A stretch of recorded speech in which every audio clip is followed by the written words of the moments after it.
It's time for MacBreak Weekly. Chris Breen of Macworld Magazine joins us. Mr. Cook goes to Washington. We'll talk about his congressional testimony, new Macs made in the USA, and perhaps a Retina MacBook. We'll get you the latest. And we'll also talk about other great stuff that I can't remember. So I'm just going to eat this sushi and let you watch MacBreak Weekly next. Netcasts you love. From people you trust. This is Twit. Bandwidth for MacBreak Weekly is provided by CacheFly at CACHEFLY.com. This is MacBreak Weekly, episode 351, recorded May 21st, 2013. There'll always be donuts. MacBreak Weekly is brought to you by LegalZoom.com. LegalZoom's not a law firm, but provides self-help services at your direction, such as affordable business and personal documents you can trust. Visit LegalZoom.com and use the offer code MBW to receive $10 off at checkout. And by Audible.com. To download the free audiobook of your choice, go to audible.com/MacBreak. And by Shutterstock.com. With over 20 million high-quality stock photos, illustrations, vectors, and video clips, Shutterstock helps you take your creative projects to the next level. For 30% off your new account, go to Shutterstock.com and use the offer code MacBreak5. It's time for MacBreak Weekly, the show that covers your Apple and Macintosh needs, starting if you're watching live a little late because of the Xbox One announcement, Microsoft's announcement of their new Xbox console sometime later this year, and we covered that live. But it's time to MacBreak, starting with Andy Ihnatko and his friend Dennis Hopper from beautiful Massachusetts. Hello, Andrew.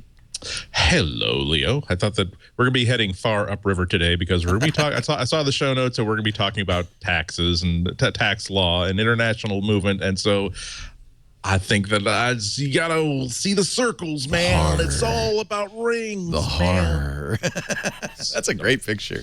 That's from Apocalypse Now. That's great. That's from Apocalypse Now. Also, he's wearing some really cool gear, which he probably was too stoned to understand how cool the cameras he was wearing were. So,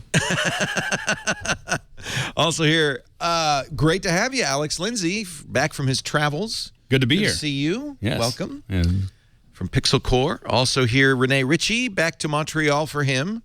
Of 25% tax if I return to the U.S., Leo. I'm trying to get Congress to change that for me. There's a limited number of times you can come here before we start thinking of you as one of ours. I'll be there for WWDC, Leo. I'm coming back. Oh, yay! Yeah. Yeah, that's just a couple of weeks off. We'll probably, by the way, we will do live coverage of the WWDC keynote. Awesome. And maybe you will join us afterwards. And finally, Chris Breen, the Mac Daddy, Mac911 from Macworld.com. Body of Breen on Twitter. Hello, Chris. Hello, Leo. And his album of the week today features... You want to take a guess about what that might be? Boy, I don't recognize it at all. No, it's a little obscure. It is An Evening with Wildman Fisher. oh, my God. It's Frank Zappa project from 1968. Basically, Frank found this guy who's a lunatic and made a double album with him, and that's it. Yeah, I always thought Captain Beefheart was obscure, but Wildman Fisher, now you're really going all the way. Well, Wildman Fisher is something. That is indeed a picture of him holding a knife to a picture of his mother. Yeah. Yeah. So yeah. I think that says enough. Zappa was the original media prankster, I think. Great stuff. Always, I'm a longtime Zappa fan. So welcome. Good to have you all. I guess the big story, in fact, it was going on this morning. Tim Cook, CEO of Apple, was testifying in front of a Senate committee about Apple's tax policies. Here's Carl Levin, the chairman of the committee, welcoming Tim Cook. This is 5 hours long. Yeah, we won't air the whole thing. I won't. Yeah. Has never had any fees. Well, one of the things he said is, I have an iPhone in my pocket, but he just wanted to say Apple is an American success story. I have an iPhone in my pocket, but Apple also has, quote, a highly developed tax avoidance program, and they have sought the holy grail of tax avoidance by setting up offshore corporate networks. We've talked about it before. What was it, the Irish runaround and the French sandwich, or I can't remember what it was called. But this has been well known for a long time. Apple avoided virtually all tax on $36 billion in worldwide sales. No U.S. tax in 2012 on those U.S. sales. They avoided $9 billion federal tax. Federal tax. They're paying state tax. Isn't that funny? Isn't that funny? Not. I mean, you're paying. No, I'm saying you're paying every time you buy something from an Apple store. We pay the state tax. Yeah, I mean, but that doesn't pay. Apple doesn't pay the state tax. It's getting organized. All right, Apple avoided $9 billion in U.S. taxes, avoiding $25 million a day or $1 million an hour, according to Carl Levin, in taxes. But Congress has been very anxious to point out that, and you pointed this out, Chad, a lot of members of Congress have been tweeting, "We love Apple. Nothing wrong with you, Apple." And nobody is, I don't think anybody is averring that this is an illegal tax avoidance strategy. It's not even close. I mean, the thing is that it's not even close to being illegal because it's not doing any of a lot of the stuff that people are talking about. The angles, because the thing is, it's illegal, but it's kind of unethical. Oh, I don't think so. I mean, here's the thing. Here's the thing: is that what they're not doing is what a lot of companies do, which is to license software to an offshore account. What Google does, and then send it back to them. And so the thing is they're not. They are doing things. They've been doing what they're doing since the '80s. They are doing. They are building these things out. Obviously, they're taking advantage of it. I mean, a lot of the. John McCain saying Apple's corporate tax strategy reflects a flawed tax system. Yes. He says Apple's 3 primary Irish entities hold 60% of the company's profits, but claim to be tax residents nowhere in the world, not even in Ireland. That's because it doesn't fulfill Ireland's requirements for a corporation. Yeah. So they're avoiding taxes entirely on this. A lot of this is what I would call the kitty cat rule. What's that? The kitty cat rule is that your cat doesn't eat you because you're a lot bigger than it is. It may seem nice, it may seem sweet. They'd like to if you got small cats, enough. They sit on your lap and they purr and everything else. The moment you're 1/10 your size that you currently are, they would eat you. And the issue is that we all complain about Apple doing whatever it can to reduce its taxes, while we go to H&R Block and use TurboTax to make sure that we don't pay any more taxes than we have to as an individual. But that's different. I mean, we're looking at first of all, I agree that this is a tempest in a teapot. I don't think that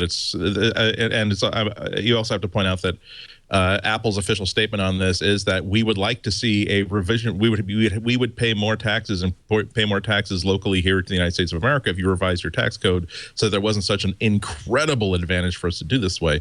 But I think it's the way that I usually look at this is that it's sort of like those extreme couponing shows.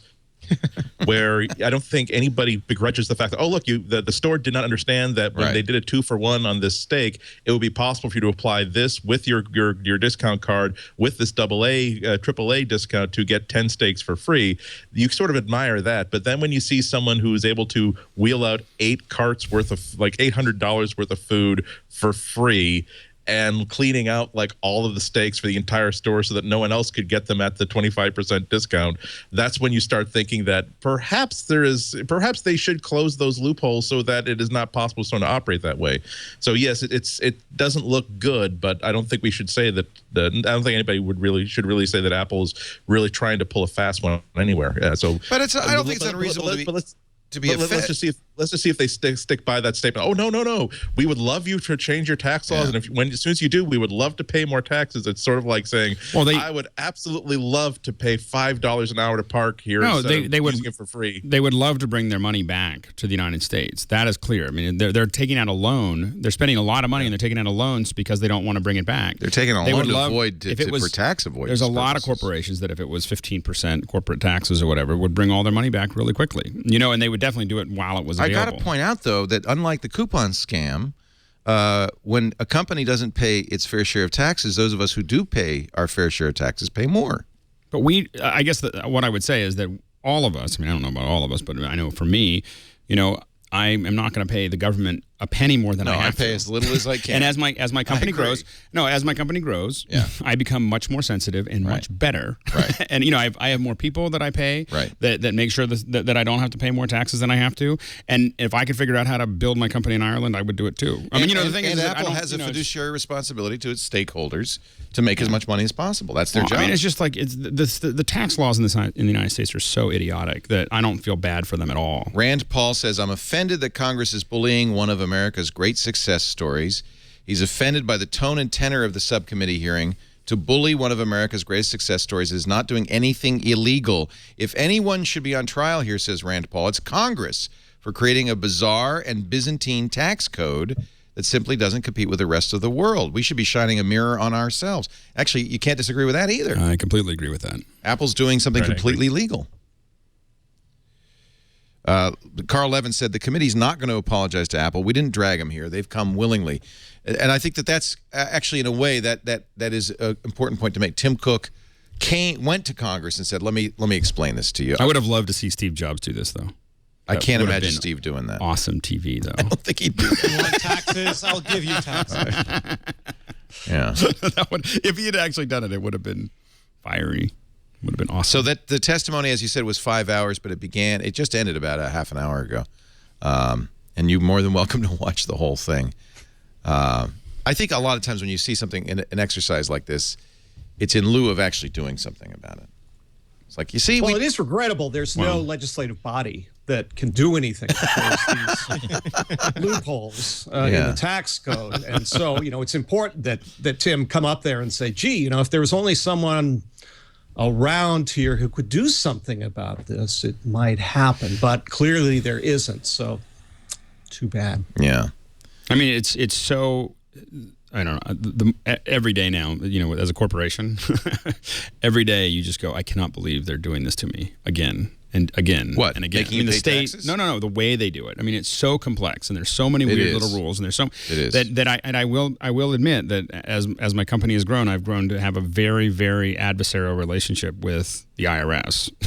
And not in a way that I'm not in any trouble or anything else, but I got to say, I don't feel like I owe them anything. And as far as I'm concerned, I'm not going to break any laws. We spent a lot of time staying within code. But we're moving. A little offensive to me is that here in there's a benefit to being in the United States. That Apple benefited from being in the U.S., I think. Mm-hmm. And so there is a responsibility that comes along with it. If you didn't want to pay taxes, you could move to Trinidad and Tobago. You don't have to. They be are here. injecting probably, if you include the employees, the amount of taxes that their employees make, they're probably injecting $10 billion of taxes a year into the U.S. I just economy. hear a lot of business owners saying, "Hey, they're killing me with the taxes," but go drive down the street that's built with taxes. Go on the interstate that's built with taxes. I mean, we are constantly benefiting from the taxes paid. And you should definitely if somebody doesn't pay their fair share, but what is fair share? I guess is the question. And I agree, Congress screwed it up. It's and the thing is that the onus right now is on Congress to fix it. And until they do that, what they can expect is everyone will use every legal means to not pay more taxes than they have to. And that includes the individuals who go to H&R Block. That includes the corporations who will move things to Ireland. That includes me moving my gear. We're moving my gear from out of California because I get taxed on it every year. And it'll be shipped out of another state. And that's just so people understand, what happens is that Congress adds loopholes at the behest of different groups. It's to benefit different groups. And a good example that everybody's probably aware of is the mortgage tax credit. You get credit for the interest you pay on your home mortgage, which Congress used as a way to incent people to buy houses. Whether that was good public policy or not, I don't know, but that was the point.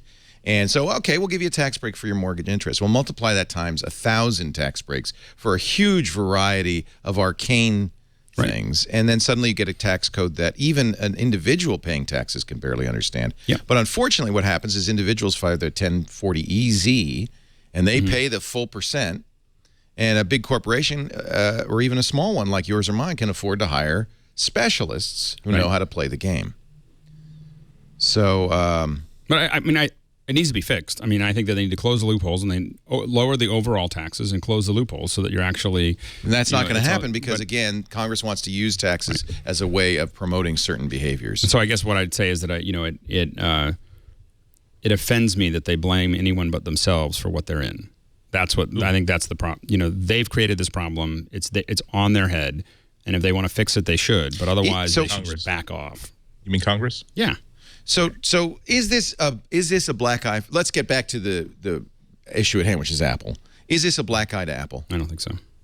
Well, it can be. I mean, this is exactly the sort of situation where the historic Apple position of we don't have to talk, we're going to maintain our bubble, and we're going to control the news story is not going to work. So that's why it's not surprising that Tim Cook is willing to go out there and put that message out there. You can imagine 5 years ago, maybe even 6 years ago, a time when there would be a kind of a terse statement made out that, okay, well, we're not doing anything illegal, we're not doing anything wrong, we continue to excel and hire people, and we're making the best personal computers known to mankind. Goodbye. But yeah, they really do have to at least stay ahead of this. Well, I think that one of the things they did really well was they underlined, we do not have accounts in the Cayman Islands. We do not have things that are pure shelters. We've built. It could be worse. No, but the thing is, there's a lot of companies that are doing things that are a lot more complicated. And I think what Apple doesn't want to do is be wrapped up into a scandal about people who are just moving money around, for no reason. I mean, Apple has definitely structured their company to build that around it, but they're not doing a lot of paper corporations, to avoid taxes. Well, also, this is a pretty safe target for the Senate. Yeah. I mean, you didn't see them pull Exxon up there, right? Who I would imagine their books are not as clean as Apple's, or perhaps they do the same kind of throwing money around. But then you've got, representatives from Oklahoma and Texas, and people who are involved in the oil industry who say, well, no, we can't do that because that's in our backyard. But rather, what are they going to do? They're going to go after Apple and irritate Dianne Feinstein and Barbara Boxer and a few California representatives. And it's easy, because John McCain can ask his tech support question, and we all kind of giggle about that. But if you really want to go after this stuff, talk to the companies like GE and Exxon, and who were doing this stuff for years and years and years. Google does the same thing, almost exactly, with the Irish IP and the whole thing. And Starbucks and Amazon. I'm sure everybody does. Even small tech companies do it. I mean, it's I would do it. I don't know how. Well, I mean, we're even. I mean, we do more. I'm going to Sydney. Well, you do a lot of international business, and we're getting ready. We're not there yet, but we're about to stop bringing the money back in. Right. Like we're going to start structuring, because I'm doing enough work outside the country. It's not that we're structuring anything to hide money. It's just like, well, if we're going to make it out there, why would I bring it back in and pay 35% when I can leave it somewhere else? Right. Cook did take an opportunity to ask about to talk a little bit about intellectual property to the committee. I don't know if these are the right people to talk to, but he says we need much more work on intellectual property in this country. He was speaking about bootleg Apple stores in China, but more specifically about the slowness of the U.S. court system. He says, as a tech company, the U.S. court system is currently structured in such a way it's currently difficult to get the protections a technology company needs because the cycle's too long. By the time we get, by the time they try to block resolution with Samsung, it doesn't matter anymore. What he's saying is, by the time we can't block Samsung because it's obsolete by the time it's blocked. Right. For us, intellectual property is so important to our company. I'd love to see this system strengthened to protect it. I love it. Tim Cook gets called in the car about taxes. He says, "But another thing." Yeah. While I'm up here, while I have your ear, let me tell you what I'm upset about. Good for him. I like that. All right. I don't think we need to say more about the taxes, but that is the big Apple story of the day. So I think we should mention that. However, there are some other but Tim's response to the tax question: Apple pays all the taxes we owe. And that really is the right answer. If you don't like it, change the law. Apple has real operations in real places with Apple employees selling real products to real customers. We pay all the taxes we owe, every single dollar. We not only comply with the laws, we comply with the spirit of the laws. The tax code has not kept up with the digital age. And in fact, and we'll talk about this when we come back from the break, there's going to be a Mac made in the U.S., and it's not anything that exists today. Where's our squirrel? He did say they'll be assembled in Texas. Interesting. Our show today brought to you by, very appropriately enough, LegalZoom.com. If you are not a corporation, there are some real benefits to you, and you can do it. Maybe you've been saying, I can't do this. It's too expensive, too complicated. You can do it yourself at LegalZoom.com. LegalZoom's not a law firm. It's a self-help site that'll walk you through the process of doing what you need to do to set up, say, an LLC or a corporation, to trademark or copyright your intellectual property, to do a patent, an NDA, and more. And for your family, they do wills. So an LLC, a corporation, $99 is the starting price.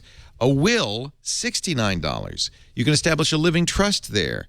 It is really important. I think this discussion highlights this, that you work in a way that you're cognizant of what the law demands, and you do exactly what is right and not anymore.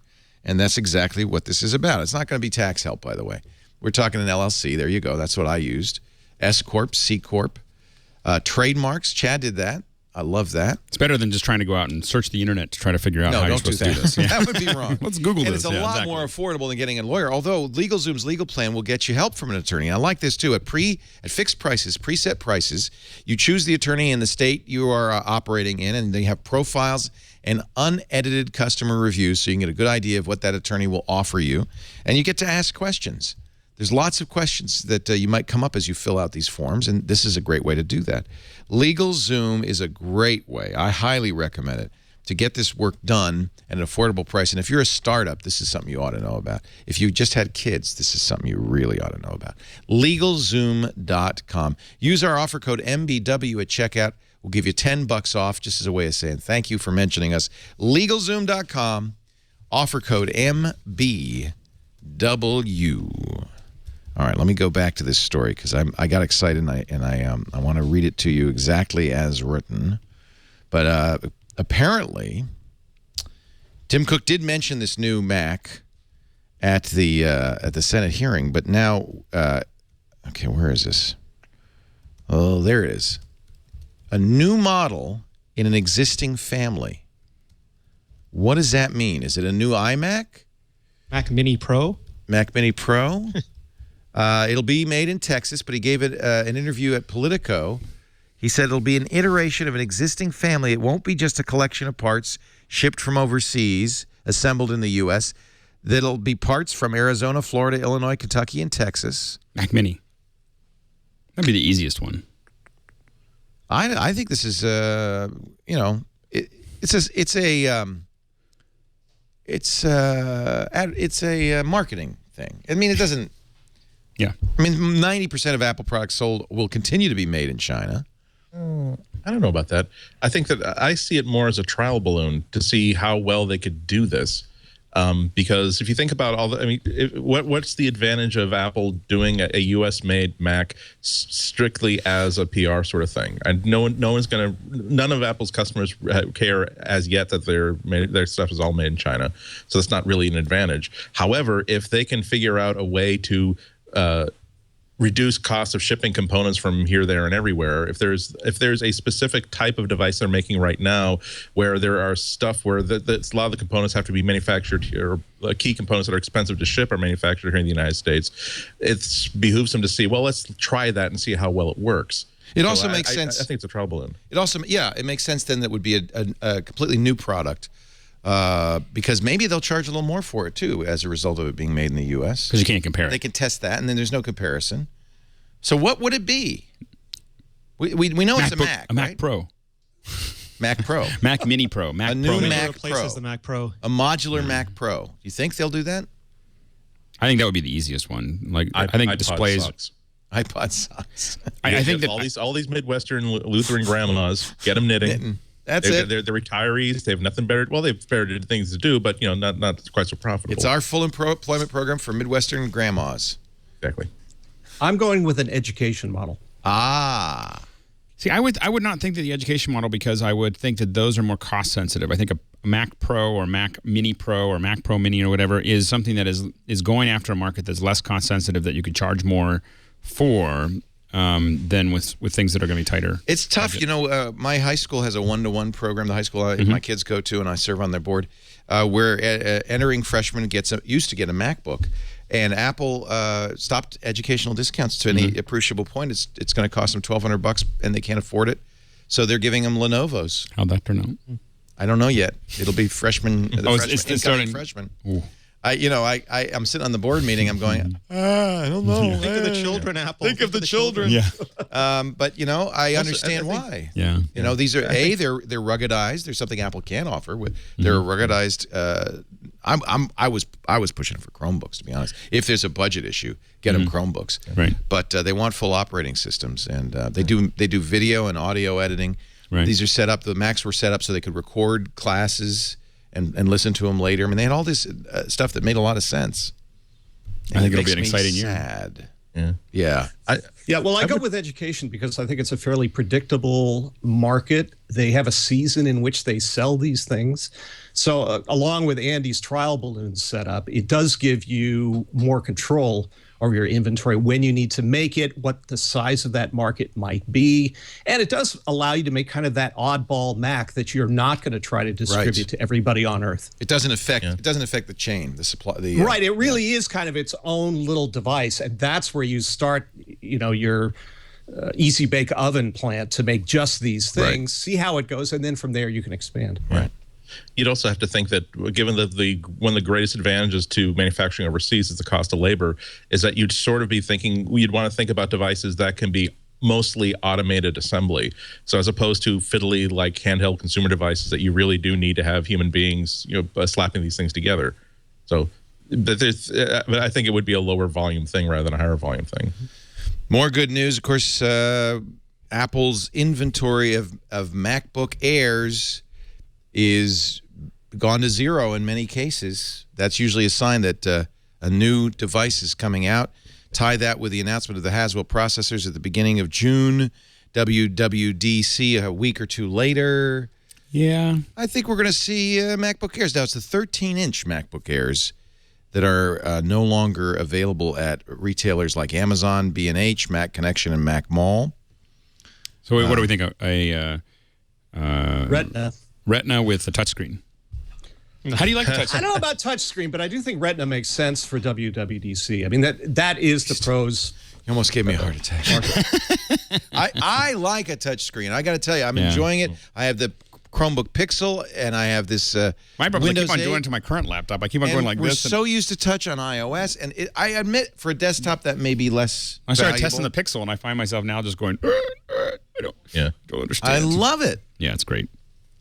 And I think OS 10 would blend itself perfectly well to that. I think it especially blends it well it's because okay, they're merging but them. I think you're going to need a new version of OS 10 to do it. Absolutely. When would you release that? Oh, wait. Well, that's the thing. I mean, you might announce it, but to also announce a touch-based computer that you can't touch yet, no. So September for that, when they roll out that, possibly. But I think for WWDC, you're really looking at the Pro model. So Retina display, a new refresh of the MacBook Pro. It would be lovely if they had a new Mac Pro of some kind, please. Can they do a Retina Air, 13-inch Air? Probably not. I doubt it. Yeah. They need better battery technology, or they need substantially better power management and better LEDs, lighting.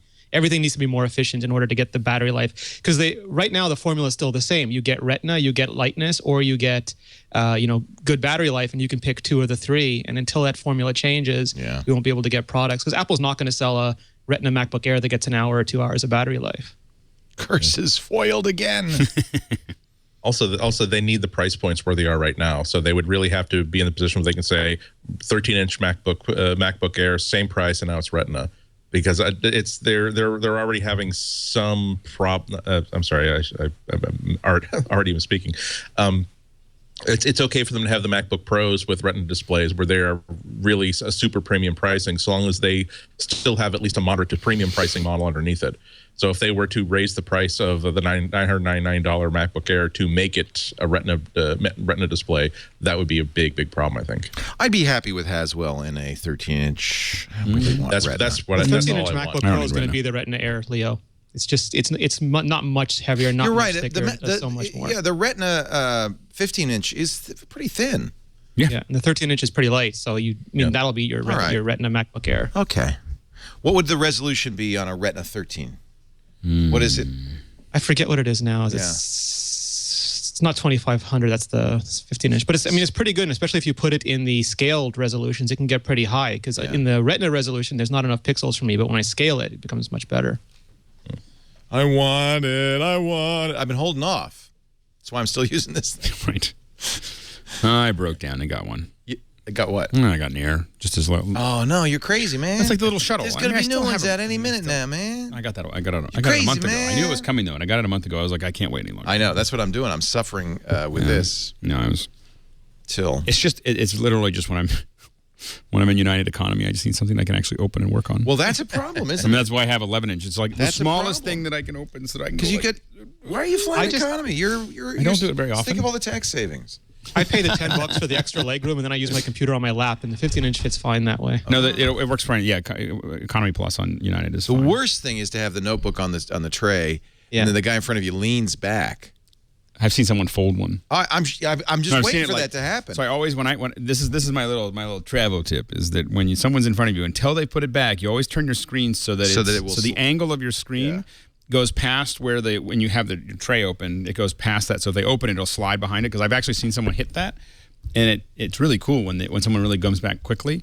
It takes your screen and it folds it about 30 degrees, and then it just changes colors. But I travel with the 15-inch all the time, and I've never had a problem using it just because I put it on my lap. I mean, it's not as comfortable as a tray, but it works fine. But you get the Economy Plus or whatever. Economy Plus is really all you need. That's an interesting question, though. Renee, why do you travel with the 15?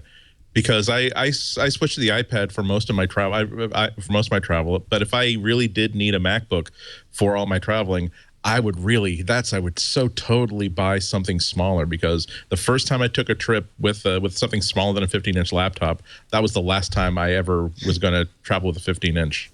So there's two reasons for that. One is I gave my Air to my sister, the same reason Leo gave his Air away, and I'm not going to buy another one until WWDC. And the other reason is most of my travels these days have been to do a lot of video, and Final Cut Pro works so much better on a Retina Mac than it does on an Air. It ends up saving me time, even though it's a lot of effort. Okay. I give you permission then to carry 15 inch. See, and we do production on mine.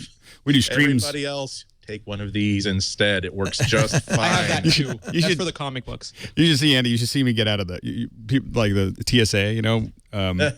When I get to the thing, because I have two Retinas and an Air, and then two different iPads, and it's like this slow process. It's 5 bins every single time.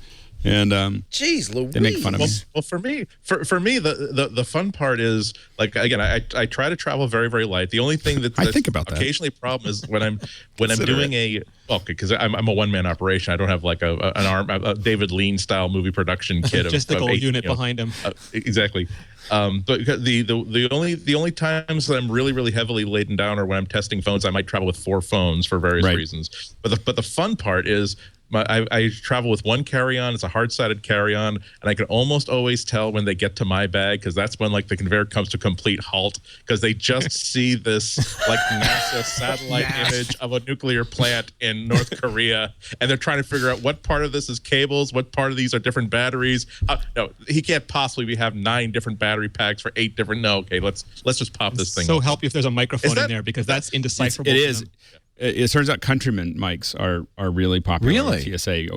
They go, what is that? You got to take them out of your bag. It looks like a fuse or something? Yeah, they never want to tell you why they're looking These at your are the bag. little, we use these little tiny microphones, the Madonna microphones that go on your face. Because you end up coiling them up. And it's funny. I think they look like fuses. And they never want to tell you why they pulled you out, like what part of your bag. But fortunately, since I go through the metal detector 4 times a week on average, through a process of deduction, I figured out, which components in my bag. So I start pulling them out, and they go, "Oh, you don't need to take that out." And I'm like, yes, I do. I know exactly what. That second rolling thing, then you have to wait for a guy to come over and start going through everything. Yeah. I just want to show you the image of what Alex carries with him when he's checking into the airport. He showed us this. This is from your Google Plus. Yeah. That's actually a small kit. For that yet, Alex? That's the small kit. It is. That's his own. He brings his own. He's like Cher. Like he has to have like a look for every single event. I had another one in there somewhere that he has his own truck. That one was not my own trolley, but I do check my own trolley sometimes. After you halo jump, Alex, how long does it take you to find all the gear and reamass it? After you hail a cab? Halo jump out of the airplane. Oh, yeah, exactly. Well, the key is you keep them all tied to you. Yeah. The only problem is when you hit the trees, then you get all stuck. No, yeah.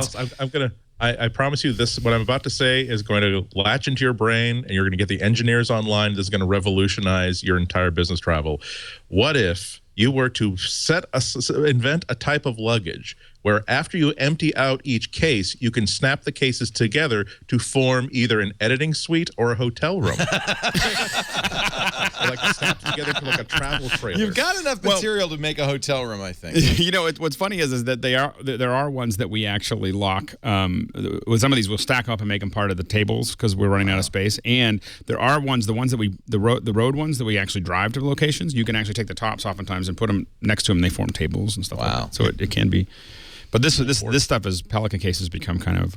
You've seen the Pelican case collection. I've seen downstairs. it in the hall. I would go through the hall or downstairs in the basement. No, my rollaway is a Pelican case. They make a version of that fits in overheads and is like kitted out for. Yeah, exactly. But it's specifically kitted out for like a cloth zippered liner inside. Yep. And that's just like absolutely the best case I've ever. It's totally revolutionized the way I travel. After you picked it on MacBreak Weekly, I bought one for my camera, and that's what I roll my camera gear around. What's funny is with the 1510, you wonder why they made it that size. And if you get on one of those if you get on one of those little puddle jumpers, little turboprops, the 1510 is the largest bag that you can have that'll fit in the overhead, and it fits it fits as if it was made for it. Spending money now. And the most important part is because it's hard-sided. If you get caught and all the overheads are full, you can hand that off and check it, and you don't think it's going to get crushed.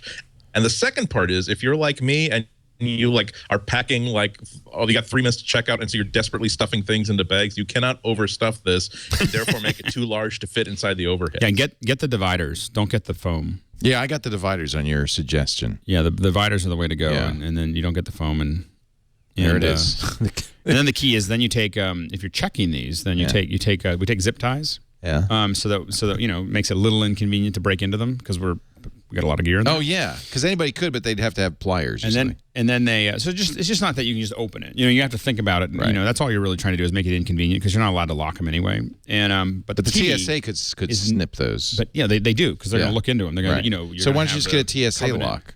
Because they wear out. The zip ties are actually better. And the zip ties aren't any more secure or any less secure. Do you recommend than the locks? Desert Tan, OD Green, or Black? Okay, all of ours are black. But Alex, important question. How do you cut those zip ties open given that you weren't allowed to take a blade onto the plane? Good question. Here's the answer. Is in your own bag that you check that has your clothes in it, in the front pocket, you put there's 2 things that are in the front pocket. One is a Leatherman, because you can check it. And the other one is the straps that you use to strap all those bags to your cart when it shows up, so you can strap them all down. Anyway, so the straps in the Leatherman goes in the front, and if you can't do that, the thing to remember is the way that the zip ties work. If you just twist them, they will break. So you get a fork and you stick them in there and twist it around. That's all. You just need a metal fork. Plastic forks don't work so well; they break. We're gonna take a break this week in travel. I never go anywhere. I know. What's funny is our guys can talk about this for hours because it's all. I mean, we deal with this so it's a big issue. Liana still holds the record. Liana Lahua. Yeah. 23 bags. 23 bags. Checked on her own. They're not all hers though. Well, they were all on behalf. But it was our kit. But one person checking 23 bags. That's the record. And you pay $50 per extra bag, right? Yeah. That's a lot. Well, it's media rate. If you're not in media rate, it's like $200. Oh, there's a media rate? Yeah. Oh, I didn't know about that. I'm media. Yeah. So I could just say media. You just say media rate. Yeah, you gotta have a like ID. A special media ID. Yeah. Press pass. Yes. Oh, all right. Business card that says media. Yeah. Media. Yeah. And can I wear a fedora with a little thing that says press in the rim? Would that work? Yes. Little camera with a flashbulb in it, and you get into restaurants for free. You get bus rides, taxis. He's pulling something out here. I was trying to find it. Anyway. While you're looking, I'm going to just say Roberto is in the chat room. Throwboy Roberto Hoyos. And he's got just 4 days left on his Kickstarter campaign. They're so close to their goal of $20,000, and they've added a limited edition backer reward. Remember the iCEO? It's back, baby. So this is to get Throwboy into the next level. And we love Throwboy. They've made some great twit pillows. And if you look at the rewards, there's a variety of them. You could pledge $1 or $5 or $10 or $20, but if you want the iCEO, you got to pledge $100. There's only 16 left. This is actually that's for international backers. This is 25 left for the U.S. Limited edition. Only 1,200 were made. If you want the iCEO, quick go to Kickstarter for the special Throwboy chat pillow collection. Time is running out. Tell your friends. Yeah, you only got 4 days. But first There get you go, yours, Roberta. then tell your friends. Roberta. Your ICEO pillow will be shipped to Ireland through the Netherlands before, so expect it 2 weeks. As always. Our show today brought to you by those great folks at Audible.com. I'm ready for a new book. I just finished your book, Pictures at a Revolution. Loved it, Andy. And then I watched all 5 movies. It's about the Academy Award nominees in 1968. It was lovely. So thank you for a great recommendation. I really enjoyed it. Wasn't that a great story that made you so happy you don't work in the movie industry? Oh God, just the things you go through. And what actually came away is huge admiration for the dedication of people like Warren Beatty and others, because in order to make this artistic venture, the crap you have to put up with, just endless. Even if you are Warren Beatty kind of at the top of your career, you have to be able to tell the studios, you're right, I suppose you shouldn't be making movies with me then, and then walk away. Yep. Pretty great story. I really enjoyed it. But I'm looking for a new one now. I've got a few on my list here. I just got Silver Linings Playbook, the novel. See, I like reading the novels of great movies. Messes up the movie. Well, I've seen the movie, so now it will mess up. Fine. Now the movie's messed up the novel. I just finished the Patrick Rothfuss series. That's great. Wise Men's Fear is the most recent one. I've got The Hunger Games. Saw the movie, but I thought I'd read the book. Great North Road, Peter F. Hamlin. I'm just deciding which I should. Maybe you have a recommendation, Andy. We're just telling you about Audible.com. Great audio bookstore. If you go to audible.com/MacBreak, what you'll be doing is getting a free book by signing up for the Gold account. That's a book a month, but your first 30 days are free. Your first credit is free. Cancel in the first 30 days, pay nothing. You keep the book forever. However, and they're recommending, by the way, the Mountain's Echo just came out, or will come out. Yeah, it just came out today. Now available from the author of The Kite Runner. But what was that? Control-Alt-Delete. What was that one, Chad? Reboot and rebuild your business. Guess not. I'm not also known as burning down the factory for the insurance money. What are you listening to? Next up on my queue is a really neat book on the Apollo landings. I've been looking.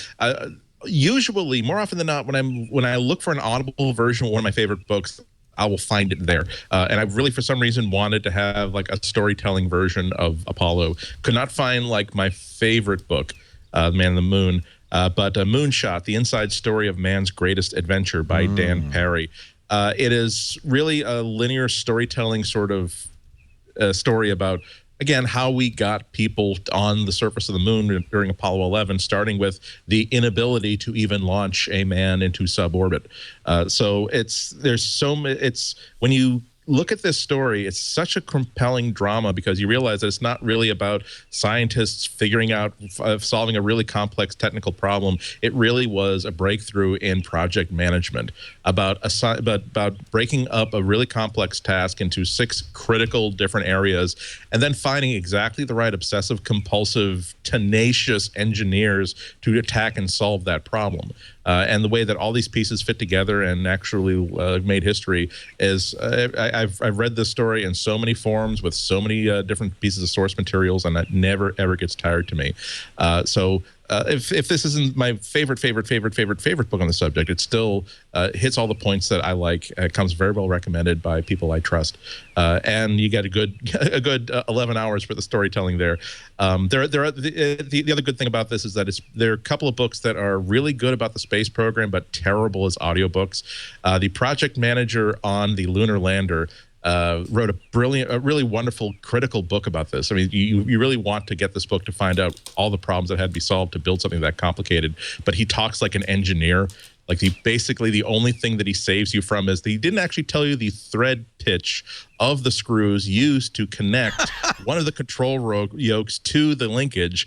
But that's pretty much the only technical detail he left out. This book is more of it's not designed for engineers. It's not designed for historians. It's designed for people who have seen that YouTube clip 80 million times and think, well, gee, I wonder how that happened. And this is a good way to find that out. I love being of a certain age that I can actually remember that moon landing. And I'm watching those Walter Cronkite broadcasts. Now Apollo 11 going to the moon. I'm love envious. that There's so few times when for my generation it seems like kids, you're not going to remember this, but when I was a kid, people of the same sex could not marry. I know it seems stupid. I know it's a fact of life now, but let me tell you what it was like that day when you got that news report that in this Commonwealth of Massachusetts, 2 men and 2 women could marry each other.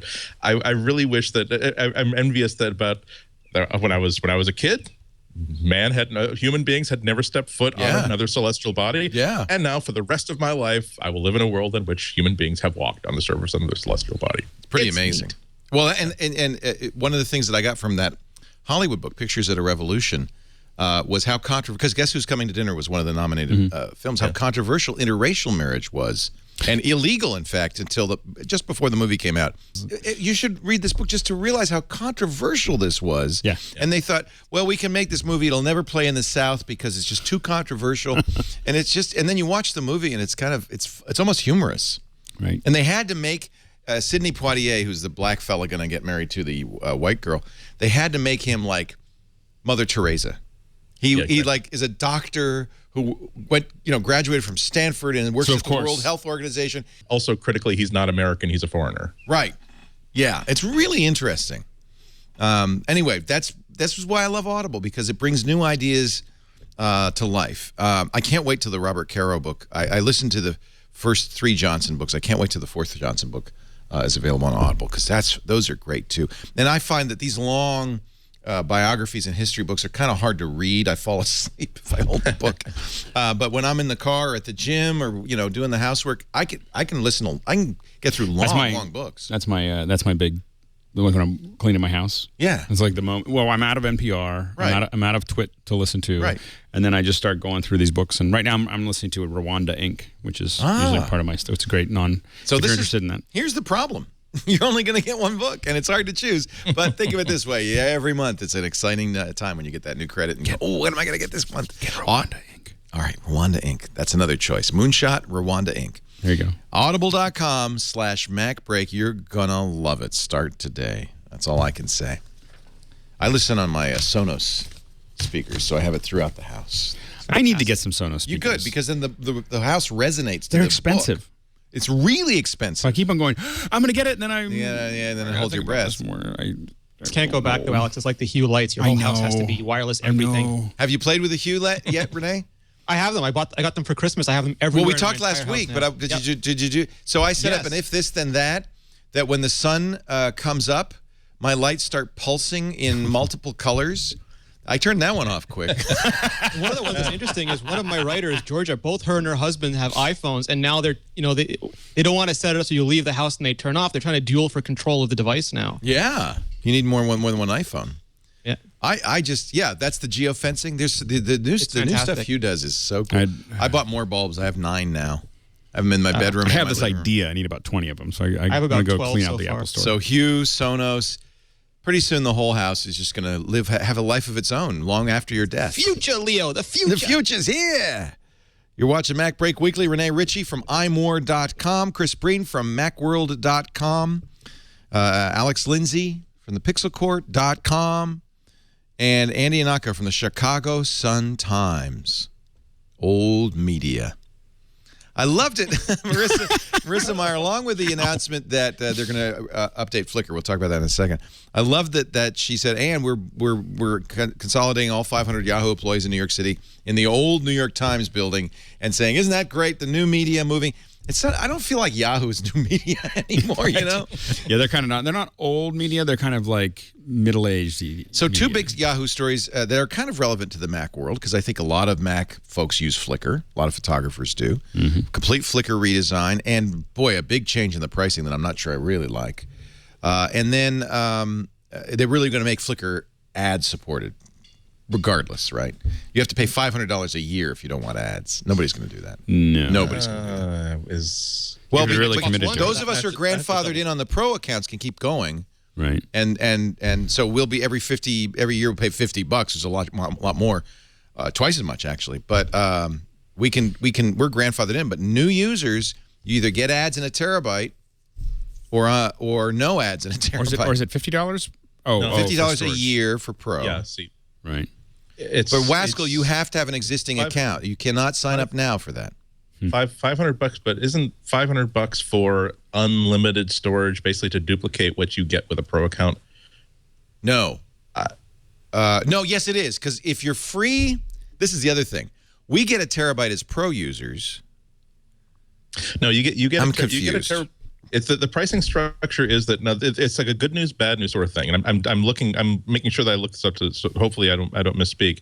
The good news is that before the changeover, a free account was very limited, very useful, but very limited. You can only see like most recent something like 100 pictures that have been posted. They're all being stored, but only the last 100 would be accessible. Now a free account gives you 1 terabyte of storage, which is, and they have a cute little like web app sort of thing, so you can see how big are your pictures. They are 8 megapixel phone pictures. Great, you can store 350,000 of these pictures for free forever. They have a new service called Doubler that costs $500 a year with a cap of 2 terabytes, and what they're trying to do is make sure that people don't take advantage of free storage for 8 kajillion photos forever. But who's going to pay $500? I mean, you go to Smug Mug or somewhere. I mean, that's crazy. It's complicated. Most people are, I think. So okay, now I did get it wrong. So if you are grandfathered in at the Pro account, you still could do $25 a year Pro account, no ads, 1 terabyte. Okay. If you pay $50 a year, you get the top of the line program. That's no ads and unlimited, I guess. I don't know. Because remember, $25 a year was only the old cost if you bought 2 years in advance. I think the actual annual cost was $35, $36, right, something like that. So it's not as though they didn't increase the price a whole hell of a lot to give you that. Well, and you're a big Flickr user. What do you think? Do you like the new Flickr, Andy? I love it. Flickr, I think, has always had for me, has always had an edge over other things, because sometimes you do want a service that tries to be everything. And Flickr, I think, was the best there was at everything. There are other 500px was great if you wanted the best presentation. You could get Instagram was better for social. All these other things for Amazon Web Services better for if you wanted to like do deep links. I'm sorry, I know I'm on Wi-Fi right now because my network, my yeah, you boy, we used to look so good, Andy. Sorry. Sorry about that. Well, I thought in honor of my Apollo pick, I'm giving you a simulation of what it was like to have live video from the Apollo crew module while they're 180,000 miles away from Earth. But it's so the advantage is that I like uploading my pictures. I like being able to write more than 2 sentences about it, because sometimes I want to kind of blog about it more than anything else. I want to be able to have control over who gets to see it, whether it's the entire world, just my friends and family, just my family, that sort of stuff. So point for point. If you want to make use of your pictures, I think that Flickr was the only one that really covered all those bases in one service. If you want to put all your photos in one place, that's always been for me the place to put it. The only bad thing about it is that it's always had this 2005, 2006, 2007 interface, and now they have something that's really, really lovely, very, very pretty. I had it in front of me, and then I navigated away from it so I could. So you pay $50 for a year, and the only thing you get is no ads. And the 500, man, it's like 1 extra terabyte, and you double the amount for 1 terabyte. So there's no unlimited at all anymore, except the people like us are grandfathered in. Right. But given that that the service doesn't support raw uploading to begin with, you're always talking about JPEGs. A terabyte, it's an awful lot. That's one hell of a lot of pictures. Why would you pay? What's the advantage to $450 more for 2 terabytes? I don't know. Well, also, is there anything about video in there? It seems like the basic account gives you 3 minutes of video. Does you get more video from $500? I think they've expanded this top to bottom, where now there's also they've expanded the limits for HD video. Now you can get 10, or like a Vimeo sort of effect, longer videos, higher resolution, and again, it still comes off under your normal cap there. Part of the reason I don't know, it's cuckoo because it's not linear. It's a very crazy thing, and as a Pro user, they actually encourage you to discontinue your Pro account, right, and go back to the free account, and they'll rebate you.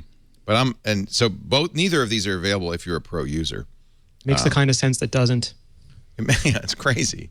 Now, Google also redid its Google Plus. And I think it's beautiful. It took me a little while to get used to it. I spend most of my time, most of my social time on Google Plus. And I am now. I've been using it a lot. I'm kind of loving it. Look at this. I love the new when you go to share and it kind of just like pops into a window that you can. Anyway, it's very lovely. It's pretty cool. Yeah. Anyway, I don't know. I think that it's.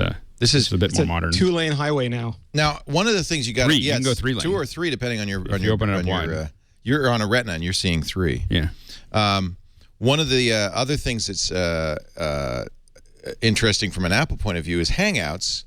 They're going after a unified messaging solution, which really pretty much goes directly against Apple's Messenger. Well, and it's really set up that you can do anything. I mean, you want to call someone, you want to have a video chat, you want to have a text chat. It's all it's really becoming a kind of a unified experience. Right. It's kind of a BBM killer more even than an iMessage killer. Yeah. It does so many things. And on top of everything else, it's almost like having a private social network just for this one conversation you're having with your 2 friends, and it can go on forever. That's one of the things I like about it. This is like one solution for 100 different things. And if Apple finds a need to improve messages at this point, that's a huge win for every Apple user, because I think that's been kind of a stagnant app for a while. And I've been sort of trying to encourage the friends of mine that only want to be connected via iMessage to sort of, could I talk you into using something else? And it's hard because the Apple stuff is all integrated. I mean, I think that's the problem that I have is that it's to make so sure easy. that I have the right device in my hand, because you're using a system that only works with one. It's cross-platform for iOS and Android, but there was nothing for BlackBerry or Windows Phone, so it's not really anything killer yet until I think they go everywhere. Because you want to make sure you include that 5%. Well, now supposedly they're going to add SMS messaging, which would then make it fully cross-platform. Yes. Right? I mean, not as full-featured on Windows as maybe BlackBerry, but so you remember I asked about the 50 billion apps. How do they know? Do they really know the 50 billionth? And by the way, Google, of course, responded at Google I/O with 48 billion downloads. Me too. So there's a post by a guy named Benedict Evans who actually kind of charted all of this and plotted the data sets. And actually, that looks like they're pretty parallel, doesn't it? Like Android and Apple growing roughly the same pace. Well, Android's growing a lot faster. Yeah. I mean, it's just a raw number of people getting Android devices is higher. Yeah. Well, do you think it's going to be a hockey stick that this elbow is going to turn into suddenly this? I think it'll keep on going up. Yeah. Anyway, and now, Chad, you said they talked about how they counted it? Right. So they talked about which apps they counted. So because Apple never revealed this information, right? And he says through an email correspondence they did. And this is from the Next Web. They actually wrote to them. Right. And so if you have bought an app, that counts as an app download, even if you install it on multiple devices. Correct. So if you install it on your iPad, your iPhone, then that's one download, app download. That's both Google and Apple do it that way. Correct. Yeah. And then also their apps that they include bundled on the device is not counted in that number. So whenever you have the iPod app, that's never counted. On top of that, the apps that are given to you by Apple for free, so like the podcasting app, that would count because you have to go and download it. And then that's pretty much true for both Apple and Google in terms of bundled apps on the device. So if your Google device does offer for download some of its bundled apps, correct, whereas Apple does not. Correct. And updates don't count. Apparently, the 50 billionth download was by OKGo, an app by OKGo. Those guys. I love these guys. Yeah. They've made a word game called Say the Same Thing. This was the 50 billionth app. They're like a Renaissance band. Renaissance group. Yeah, I mean, not only do they do those great videos, and they really became big because of that treadmill video that they put on YouTube. Still amazing. But now they have a word game app with, by the way, it's free, with in-game purchases. Ad-free's $2.99, 20 bananas for $1. I've bought enough donuts for a lifetime. I'm not buying any bananas. You should grandfather you in, Leo. You should get unlimited donuts at some point. I should.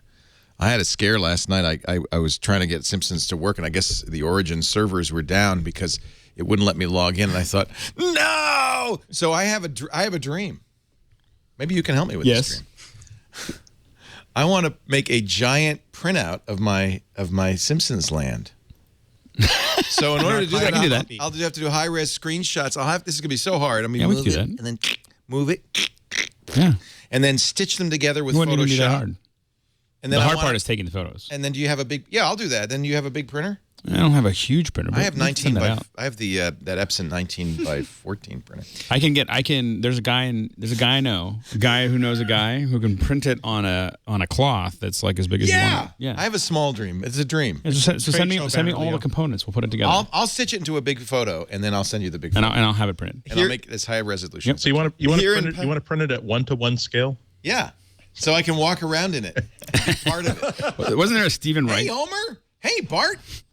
Wouldn't that be fun? Here in Petaluma, we used a sign company, Barber Signs, to print out the OMG craft set, and they could print it on vinyl, so you could keep it with you because paper is going to crinkle. Good thinking. I wonder if Photoshop would stitch that together automatically. You know the stitching function there. I'm going to do this week and tapped out. No, that's what I was planning. Just throw it in there and just say go. No, I will. That's exactly what I'm going to do because I'll just make sure I have a little bit around each edge that's overlapping. About 20-30% overlap. Yeah, it should be able to stitch it. Yeah. How about a tattoo? Even in sections, you might have to do it. A tattoo would be good, but the key is to get that the land because it's so perfect right now.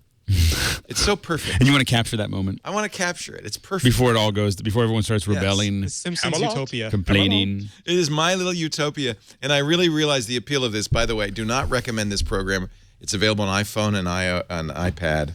I do not recommend this because I have spent so much time and money. I've spent way too much money. But really, if you think about it, the amount of time I've spent on it is really the cost. It's Leo's Candy Crush. It is Candy Crush, which is I will not play. No. I will not play Candy Crush. I really manage my... Another freemium app that I will not play.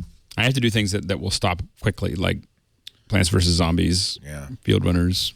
Well, I'm trying to finish this game before Plants vs. Zombies 2 comes out. Yeah. Because I know I'll be completely consumed by that.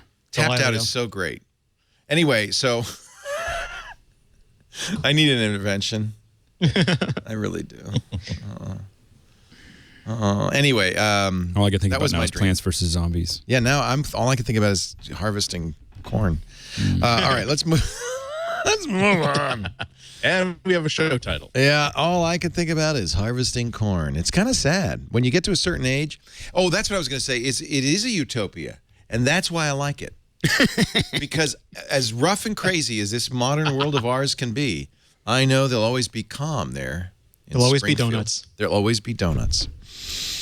Here's another example of change I don't like.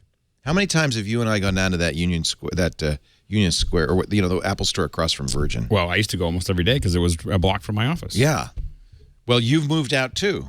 I have. They're moving it to Union Square. I'm moving it 1 block. I don't care. My complaint about that is? What? Not tall enough. There's not enough Apple. According to the San Francisco Chronicles website, the SF Gate, they're going to do in San Francisco, and it really is in many ways their flagship store because San Francisco is so close to Apple, and it was on Stockton and Ellis right there on Market Street. It was a nice location, but it wasn't a pretty store. It was one of the first Apple stores.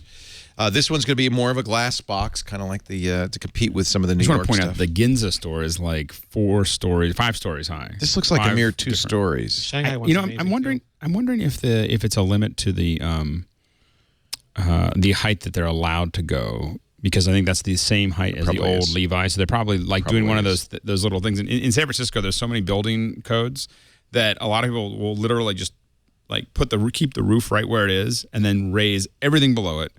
And build everything up under it because that way it's not a new construction. So I bet you that's what they're doing there.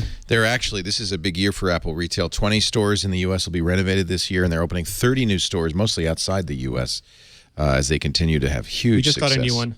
Did you? Yeah, in Montreal? South Shore, Brossard, yeah. Right across, Montreal Island, and then on the mainland, they just put a new one on Brossard, which is amazing. It's pretty amazing. I mean, I have to say, with the whole stores, the idea of running one retail store kind of overwhelms me. I mean, we don't have one. I know. We think about it. We talk about what would you sell? Pelican live cases. streaming equipment. Oh. Like we do solutions. We're really good at it. We have some skill. Stick to your knitting. We are pretty. Well, we're now building. Our I own told systems. Apple. I pulled them aside. I said, "Do not open retail stores. Look what happened to Gateway. It's a terrible idea. Look at Dell. Look at Dell. Visionary. It's a horrible idea. I know I'm a visionary. On a square foot basis, again, Apple is the killer. New record retail revenues. Horace Dediu at Asimco has a new graph. It is doing twice as well as number 2, which is Tiffany, 3 times as well as Lululemon Athletica, 7% growth in visitors, a new record revenue of $57.6 per visitor. I'm way over that average. The average revenue per Apple Store per quarter, $13 million. Unbelievable. Unbelievable. Now it's a little peaky if you look at that graph because, of course, holiday Christmas. quarters are, average visitor per store, $250,000 per store per quarter. That's significant. Those are good numbers. Just in case if you're wondering how to measure these things, It's up like 30%. Employment has steadied at about 110 per store, although the San Francisco store will have 400 employees. Not all They still have no retail vice president. Yeah. I guess they decided not to hire Ron Johnson back. I was kind of surprised they didn't bring him back. I guess Profit per visitor, $12 a quarter. Apple Store openings by country. U.S. is brown in this graph. It's the big one, but then you see Sweden, Holland, this isn't Spain, total stores. France. This is number of openings. Openings, new stores. Per year. Really amazing. Don't you love how the analyst has to factor in it might be limited by the fire codes of how many people they can how many retailers have the problem of, unfortunately, fire codes prohibit us from allowing more than 4 people per square foot inside this store. We'd like to make more, but the law prohibits. They definitely Facebook machines. I will say I've been to a lot of Apple stores around the world, and they're always in the most outrageous places. The one in New York is just outstanding. Have you guys been to the Fifth Avenue one? No, the one in Soho? No, the one in the train station. Grand Central. Yeah. It looks like Grand Central is the Apple Store. Like, because it's just opened into it, and it just looks like, well, we have all the stuff to look at. Yeah, it's like there's a grand staircase at either end of Grand Central Station that's intended just to move commuters in and out of the place, but one of them happens to be now the entrance to the entire Apple Store now. That's incredible. It's like the first time I visited, I walked past that staircase 3 times. I figured, well, no, this can't be the entrance of the store. There must be an elevator or a site. No, then. Like a cathedral. One of the things Google rolled out at Google I/O was a Google All Access Music service, a kind of a radio service like we thought Apple would be doing any day now. Apparently, Apple's still aiming for a summer rollout of some sort of iRadio. According to Paul Sloan running in CNET, the issue is with Sony trying to figure out how much Apple would pay for songs that people listen to a tiny bit of and then skip. I do that a lot.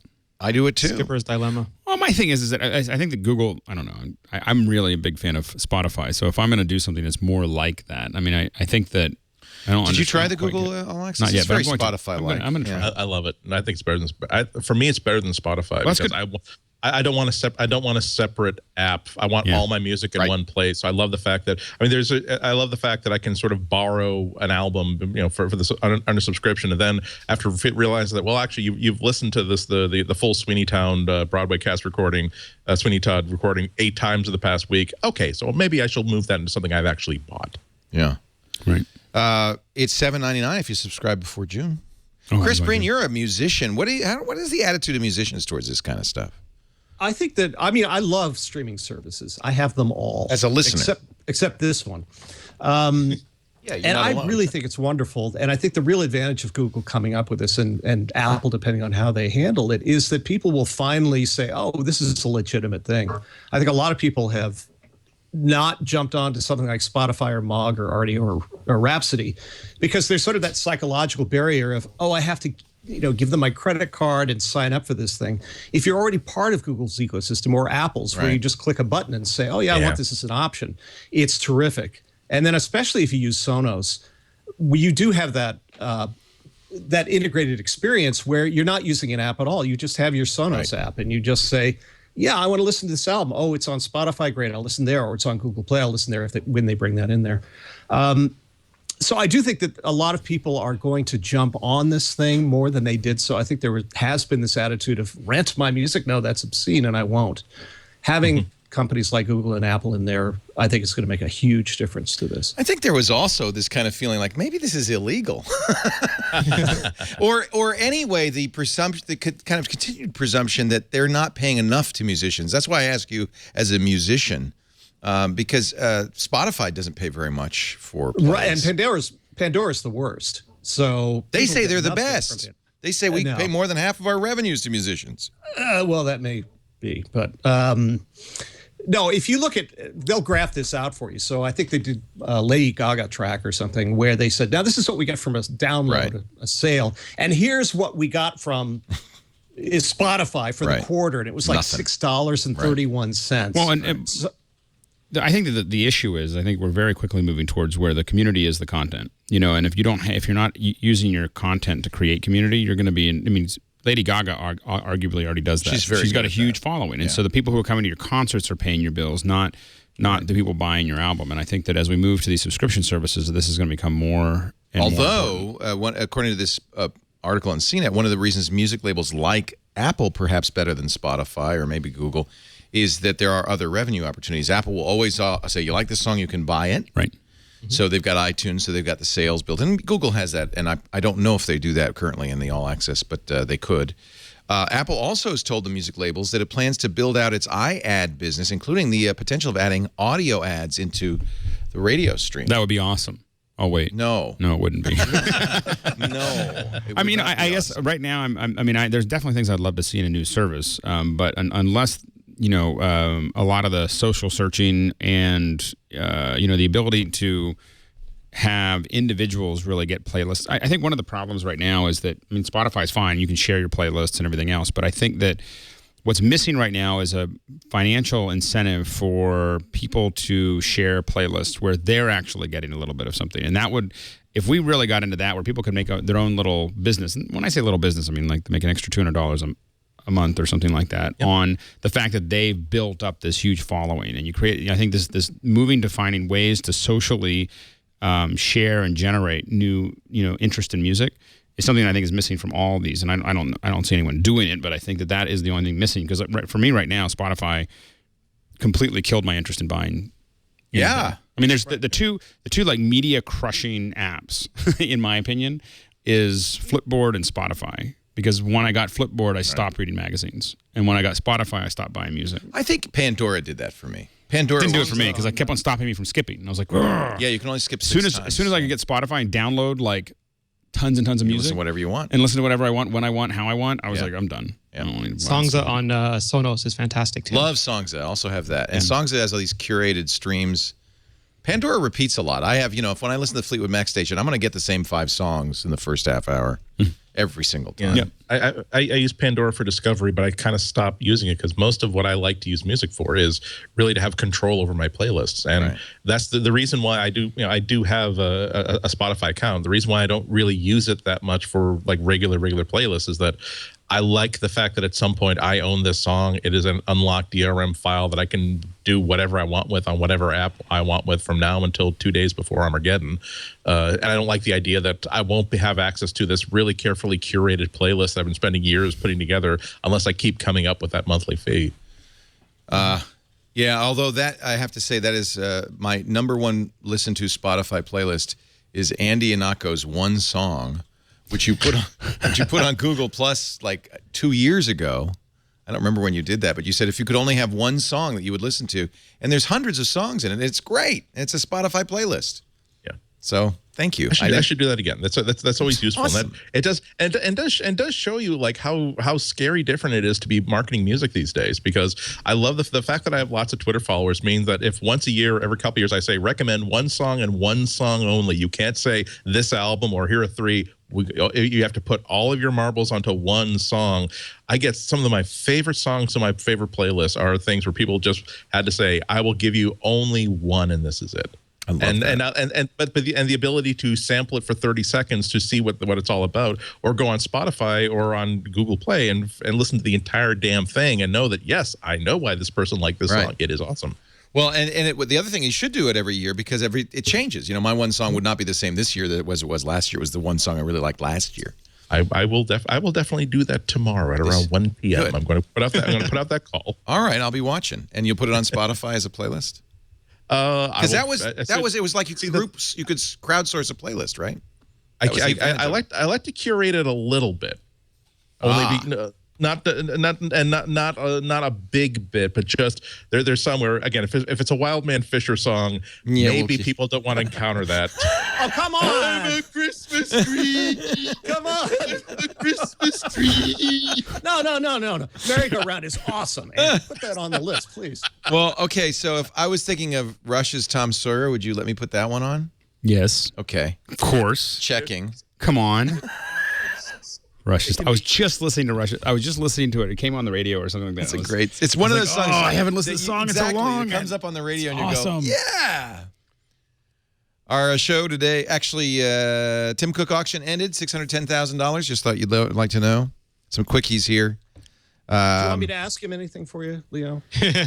Did you buy that? Yeah. Good man. On the corporate. He outbid me by 10 grand. I was very upset. It really should have been a journalist, right? Because what a great chance to get a great exclusive interview. That coffee would have been really short then. And smile. And Yeah, I know. CEOs are the worst. The worst. U.S. Air Force expects to save $50 million by buying 18,000 iPads. Well played. Well played. It's called government math, my friend. Excellent. This is why they're asking Apple for more money. One pilot says it was an iPhone that almost brought down the plane that killed the navigation. And it was a regional airliner. I got something in my nose. Climbing 9,000 feet. Well, you don't want to be the guy. The Nobody's compasses turning went their phone haywire. off. No one's turned their phone off. Until a flight attendant persuaded a passenger in row 9 Such BS. to switch off the iPhone. The pilot told the NASA Aviation Safety Reporting System the timing of the cell phone being turned off coincided exactly with the moment where our compasses started working again. Yeah. This pilot's over 70 years old, senile, and probably can't remember what was actually going on in the first place. On the iPhone. I've heard about these things, these cell phones. Now they're going to bring the plane down. They got iPads in the cockpit. I mean, I don't know. Yeah. No one turns their phone off. Here's the problem: is that 30% admit that guy we don't turn our phones off. I don't even think about it. I mean, it's like the only people that turn the phone off is the people. But you don't want to be the guy responsible for bringing the plane down. I'm not going to feel that way. I've already decided if I fly enough, I have to think about it.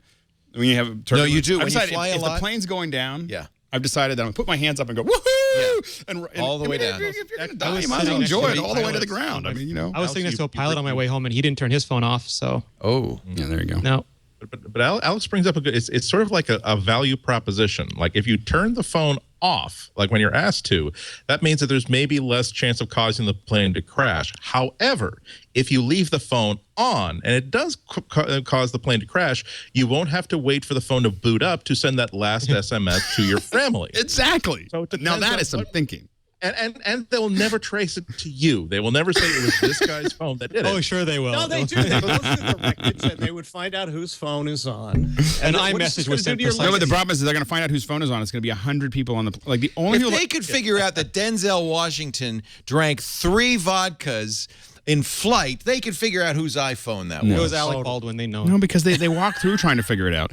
The funny thing is that they're going to have little detectors. The only person there's we call it the penalty box, which is that if you get caught using your phone when they're taking off, right before, like when they're taxiing around, then the stewardess will sit there and the flight attendant will sit there and they'll watch you turn it off. Right. But outside of that, everyone's off. So the key is, it's like this thing, and we're, anyway. I got Johnny Jett, our travel guru, yelled at me because I said, I put it in airplane mode and I put it in standby. I don't press and hold, slide to turn off. I'm texting all the way to 10,000 feet. Oh, you're going to bring the plane down. What's funny though is on the last flight from LA, the pilot's doing his thing and talking about Wi-Fi, and he's like, as soon as we take off, you can I can't remember his name. I apologize if you're listening, because I could have sworn that he said MacBreak.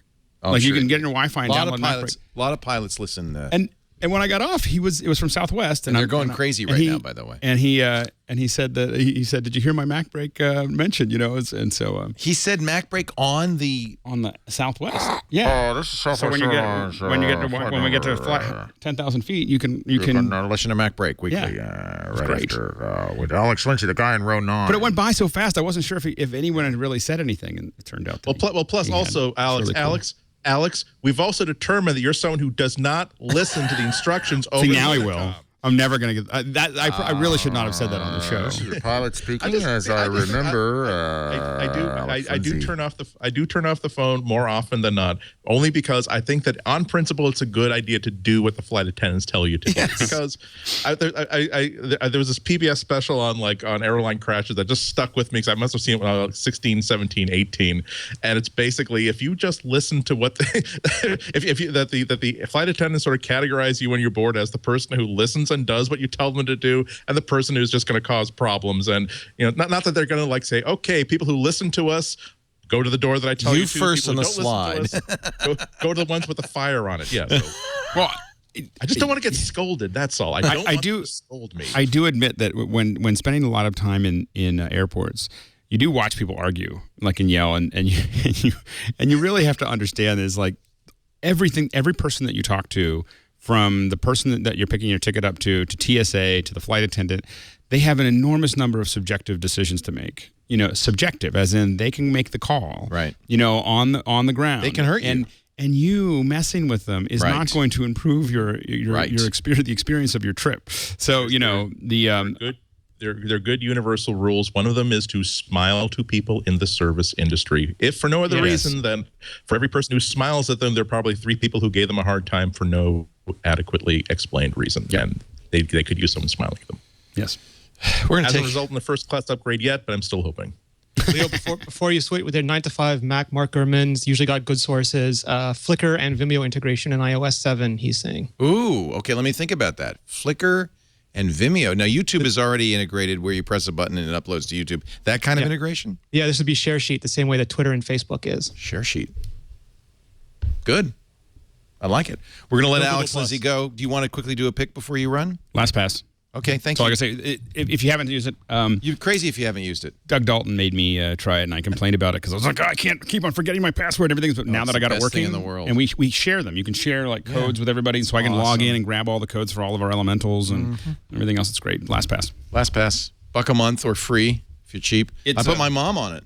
The whole company's on it. She had a file on her desktop. She came to visit last month. It said passwords.doc.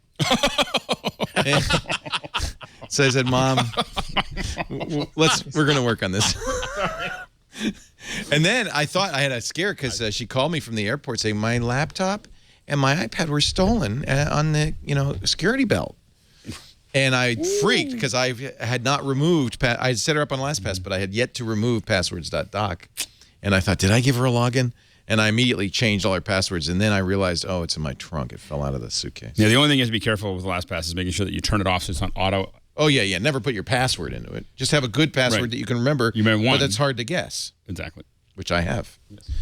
Okay. Bye-bye, guys. Good. Thank you, Alex Lindsay from pixelcore.com. We're going to take a break, come back with the rest of you guys' picks in a moment. Our show today brought to you by the good folks at Shutterstock. I did a blog post, first time in almost a year, yesterday, to promote the fact that we were going to do our live coverage of the Xbox thing. And I thought, oh, I forgot I got my Shutterstock account. And I got a nice little image of an Xbox controller drawn. It's actually pretty nice. If you go to leoville.com/ I guess blogs. I don't know. I'll have to go there and see. It's in the news section, so it doesn't show up on the front. But it's really cute. And I reminded me how great Shutterstock is. If you need images, if you're a blogger, every post, I know this, every post has to have an image. If you have a publication, boy, I just tell you, it is a really great source. 20 million high-quality stock photos, illustrations, vectors, video clips, all royalty-free, all very affordable. And they have a great search engine, which I have to say I'm really fond of, which lets you search for anything. So I searched for Happy Xbox, and I got the little controller. I love that. You can search by not just subject, but by color, by emotion, by all sorts of stuff. In fact, the color is a spectrum tool that lets you kind of, if you're a designer, put together all of the collateral that you want in a certain style. You can save it into your Lightbox.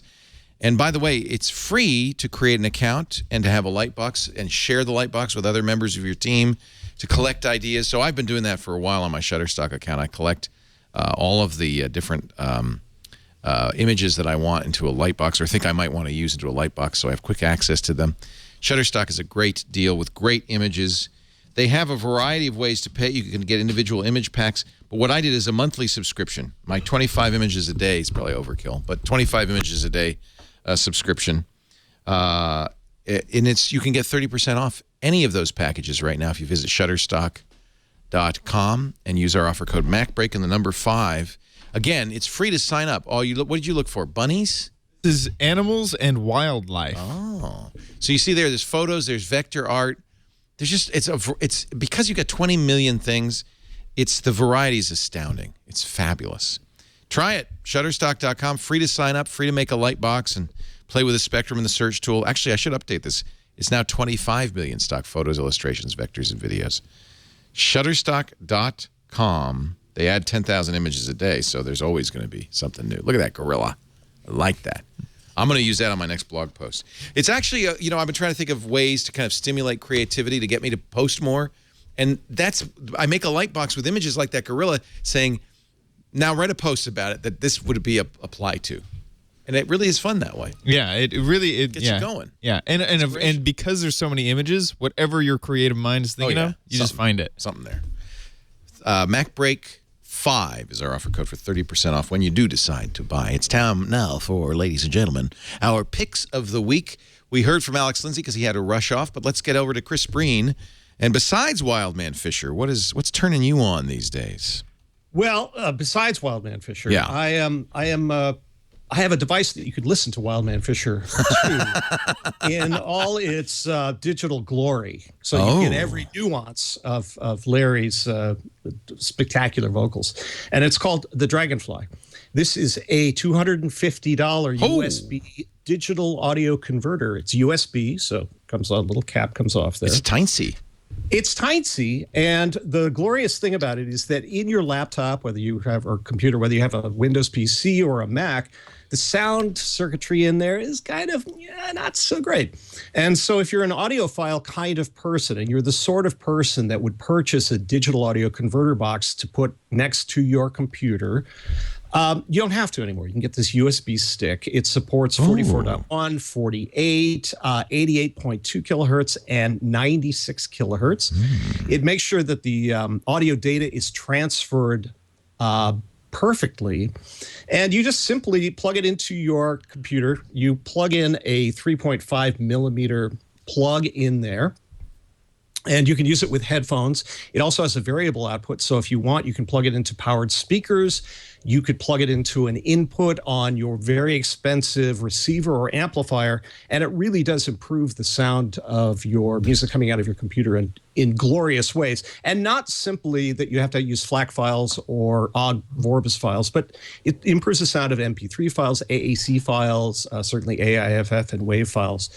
It is expensive at $250, but if you really care about the music coming out of your computer, it's a wonderful device. You know, I have, because I have that setup where you have the my MacBook Retina and the 27-inch display, and you keep the Retina closed. And I didn't want to I wanted the sound to come out of the USB port because I didn't want to have to take sound out of the laptop. So I got a DAC, but it wasn't one of these. It was from FIIO. But there is a difference in the quality. I mean, you might say $250, but the quality of the chips used, the DSP chips in these, it varies widely. And you're a musician, so I trust you if you say the Dragonfly is the best. That's the one. It's a good thing to have. Yeah. Thank you for the recommendation. Mr. Rene Ritchie. We kind of teased it already, but my pick is the new Google Hangouts app. It's a bit confusingly named because Google Hangouts are part of Google+, but the Hangouts is a new, distinct, separate app for iOS. It launched last week right after Google I/O's keynote. And it's basically what we said earlier. It's a way to combine a lot of different Google communication tools in one. So you can text message And you can do text messaging, group messages, video calls. You can do Hangouts. One of the things I like best about iMessage is that I can do it on my Mac and on my iOS device. And with the Google Hangouts app, when you do text into there, if you have Jabber set up in Messages or another client on your Mac, you can do conversations on both at the same time there too, which for me is a big productivity boom. And I've tried it out with numerous people. The video quality is great. It's fast. It seems to keep everything in nice chronological order, which can't always be said about every text-based app. And it looks, the design, I mean, Google's been raising their design game on iOS for a while, and arguably iOS apps Google apps on iOS look better than the Android versions these days, and that's not always true, but the Google Hangout app is gorgeous. There's still a few bugs because it's brand new. Like, it let me try to call myself and then said I wouldn't take any calls from me. I was not available for myself. Well, why did you try to call yourself? It was accidental. So when you start it up, there's these big pictures at the top, and some of them are online and some are not, and it's kind of confusing as to why they specify those people as featured contacts, even when they're not online. And the search is not great. I was searching for somebody, like I was searching for Marcus, and it showed me 100 Marcuses, even though they weren't the ones I talked with the most. So I accidentally hit my own name as part of the Hangout setup, and it tried to call me. Right. But that's a small growing pain, and Google will fix that. Yeah, I'll fix that quickly. But it's a phenomenal app, and hopefully it's the beginning of a big arms race in terms of cross-platform communications amongst all the major players. I agree with you. It's only good for us to have the choices. Yeah. And I, of course, immediately installed it. And I absolutely love it too. I mean, it's like what frustrates me about messaging is that I really kind of have to have one app for SMS, one app for IP level chat, another app that works best for video, and then an app like Path, which is for, I don't even necessarily care if the person I'm sending this message to is available right now to see it. I just want at some point them to see this really cool picture. And man, it's one app that does absolutely everything. If I could get my entire circle of friends to switch to Hangouts as their usual group, hey, I'm going to be 10 minutes late, but I'm circling the parking lot, but the parking lot over an appetizer without me app, it would be this one. I'm adding you right now. It's funny because nobody I know will use it with me. I'll use it with you, Leo. All right, I'm going to add all you guys. I'll use it. Actually, I already circled you, Andy, so I don't have to add you. There you go. And I could put Renee in here. What I'll do is I'll start a Hangout with the three of us, and then that way it could be, and I'll add Chad too, right? Absolutely, I'm using it all the time. Are you? Yeah, and because Gtalk was my preferred messenger, and it still has limited XMPP support, so you can still use it with Trillion, and just like Renee was saying, that it will plug in with normal clients. And I think Google's going to add more and more capabilities. We're going to see SMS. We use the Hangouts thing all the time. We use it for scrums for our tech team. We use it for editorial meetings. We use it. I'm on a Hangout 4 or 5 times a day, and they work really well. I think I haven't circled you. I can't believe it, Renee. I apologize. I'm going to add you to my circles. Right now. Until the Twitter Hangouts come out, this is going to be the best thing going. Twitter Hangouts? No. All right, I'm adding you right now. 160 words, 160 spoken words, Leo. Yeah, right. Andy and Akko, your pick of the week. Much like Renee, my pick was something we discussed today, which was the revitalized Flickr. Again, I recommend it to people all the time, and I'm glad that it actually looks like it was made in the 2000s instead of 1998. So instead, I'm going to recommend Stephen Sondheim's Finishing the Hat, which is not an ebook, but I didn't want to run upstairs to the TV room to grab the book. I don't know why, but I'm sort of on a Sondheim jag for the past 2 or 3 weeks, just like listening to every single one of his shows kind of in order. And yesterday I finally got to Sweeney Todd, just listening to it from start to finish, unfortunately in a public place. And because the lead role is a baritone, I don't want to, when he gets to the point where Sweeney is serenading his razors about how many people you're going to kill, you don't want to be in the middle of a coffee shop and distractedly start singing along with it. That way you will definitely get a circle of emptiness around you. Anyway, it's such a great book, even if you're not like really terribly a fan of Sondheim or musical theater, because this is like a creative person who's spent like 30 years writing and doing wonderful works, doing nothing Sondheim? writing about the experience of writing each and every show and talking about each and every decision he made in here. The show Company has a patter song in the middle of it. I'm not getting married today.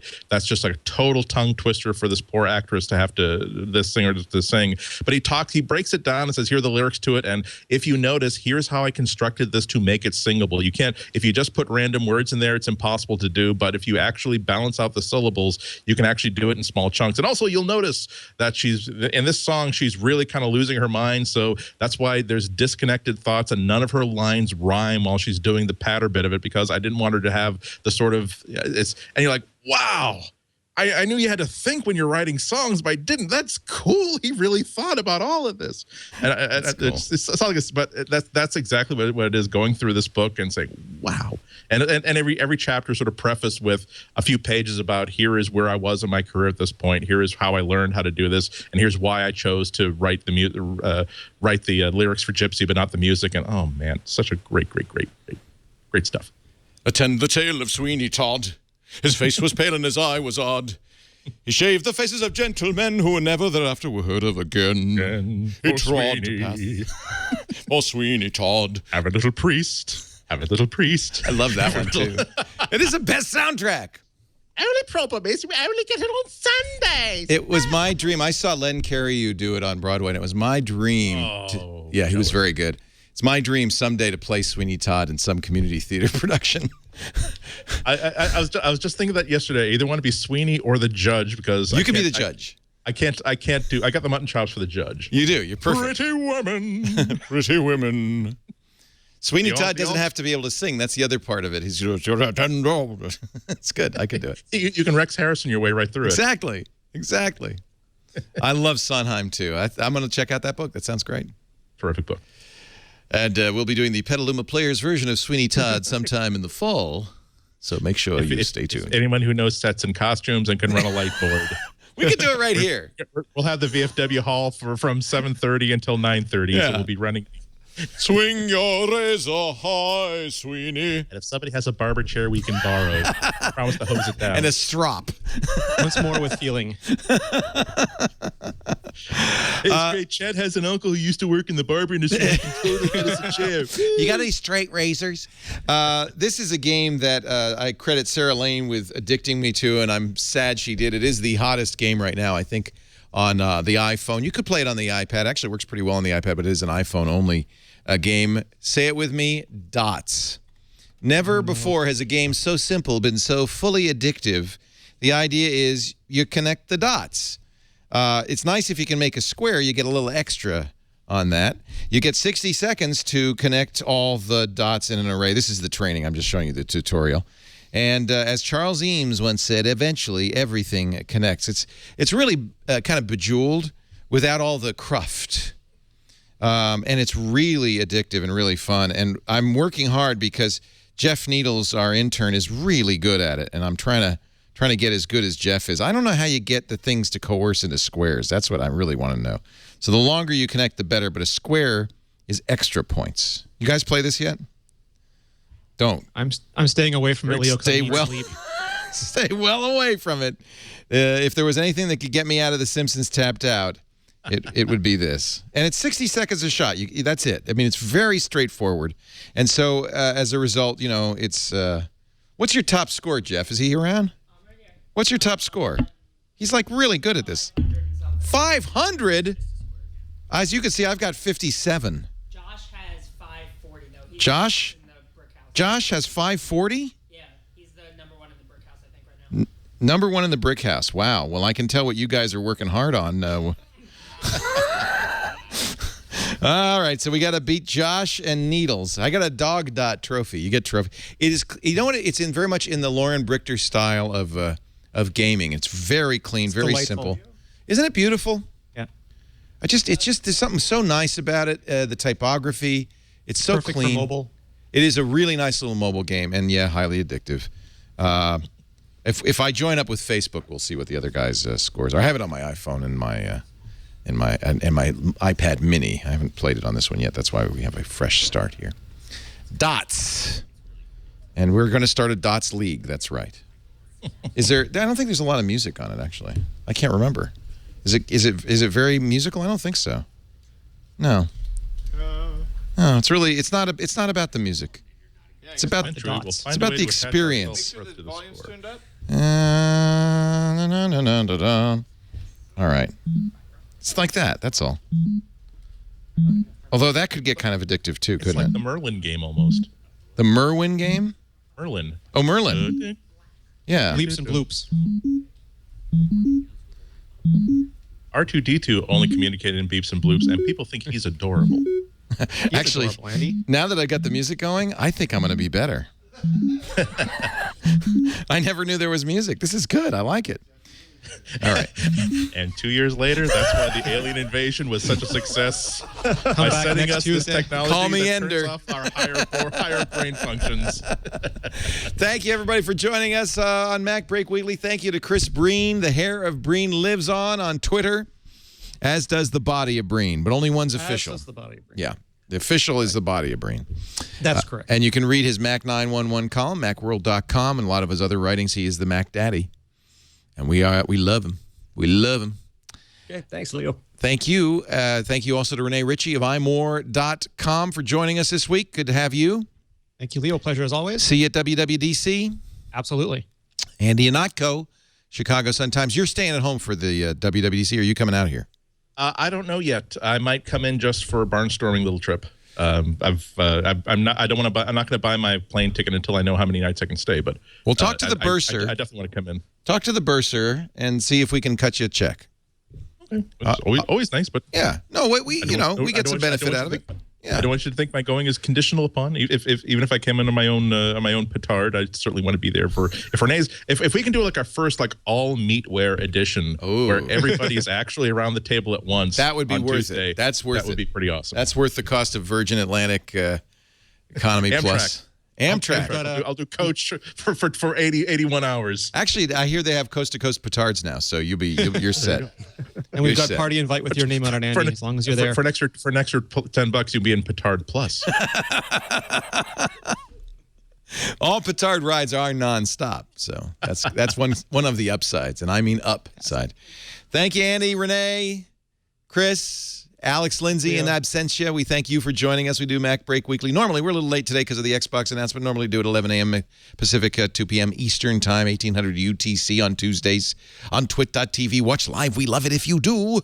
But we do make on-demand audio and versions and video versions available after the fact at twit.tv/MBW and wherever finer podcasts are aggregated, stored, and delivered to your portable player.